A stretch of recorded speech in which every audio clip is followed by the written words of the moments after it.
Poverty is a bastard. Shiloh, I didn't leave because he cheated. I left because of who he cheated on me with. It was my younger cousin, Lark. She was someone who had been a constant presence in our lives for years.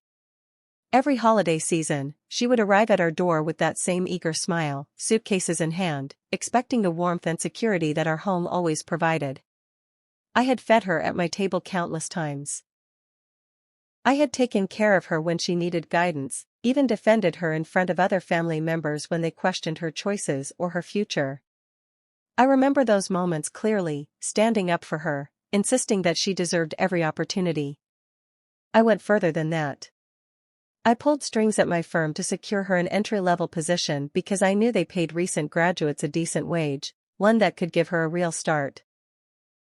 She stayed in my house for the entire duration of the program, occupying the guest room as if it were her own. I made sure she had everything she needed, meals prepared, bills covered, a stable environment while she found her footing. I treated her not as a distant relative, but as family in the truest sense. When I found out, I didn't scream. I didn't cry immediately.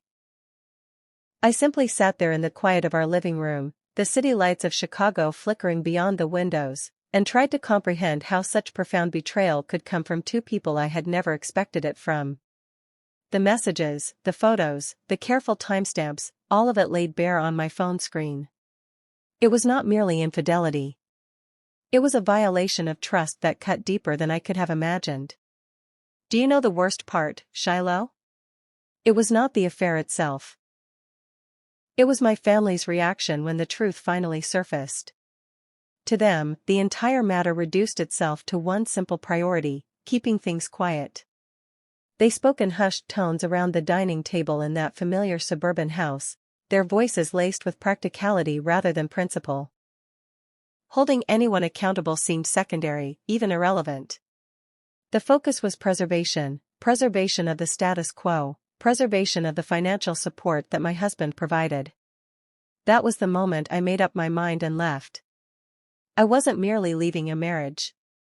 I was walking away from an entire system of hungry lions that had come to expect me to swallow that kind of disrespect without complaint. They anticipated that I would still show up at family gatherings with a composed smile, simply because the offender was the one bankrolling them. Poverty is a bastard. It has a way of twisting blood relations into something transactional, something silent and complicit. I moved into a new apartment on the north side, a space that felt entirely my own for the first time in years. There was no dramatic confrontation, no public scene designed to elicit sympathy. Instead, there was only quiet preparation. I began methodically documenting everything, every incriminating message, every hotel receipt, every timestamp that aligned perfectly with Lark's schedule at my firm. I met discreetly with a private investigator who understood the value of precision and confidentiality. I transferred every asset I legally controlled into accounts accessible only to me, ensuring that my financial independence remained intact while his vulnerabilities were left exposed. And through it all, I waited with calculated patience. Each night, alone in the stillness of my new space, I recorded a private video diary. The camera captured only my face, but the words carried the weight of months of reflection. Poverty is a bastard. It turns blood into silence. It convinces people that loyalty can be purchased and that dignity is a luxury reserved for those who can afford it. I will make sure they remember the exact cost of their loyalty. Then, with the evidence compiled and the pieces positioned exactly where they needed to be, I set the plan in motion. An anonymous tip, complete with verified documentation and irrefutable proof, reached the appropriate outlets, a respected Chicago-based gossip platform known for handling such matters with discretion and reach. Simultaneously, a formal HR complaint, meticulously substantiated by office records and witness statements, was filed against Lark for repeated unprofessional conduct. Contracts that my husband, Harlan, depended upon for his business began receiving quiet cancellations as word spread through professional circles. The story exploded across social media and local networks within hours. Headlines detailed the prominent businessman's affair with his wife's younger cousin, noting the family's alleged efforts to keep it contained. Harlan's phone rang without interruption. Business associates who had once extended every courtesy now distanced themselves with polite but firm excuses. Lark was asked to leave the firm immediately, her position terminated under the weight of the scandal. The family group chat, once filled with mundane updates and holiday plans, now overflowed with desperate messages. Bills that had been covered without question went unpaid. The financial support they had taken for granted began to dry up like water in a drought. Conversations that had once revolved around unity now fractured into panic and recrimination.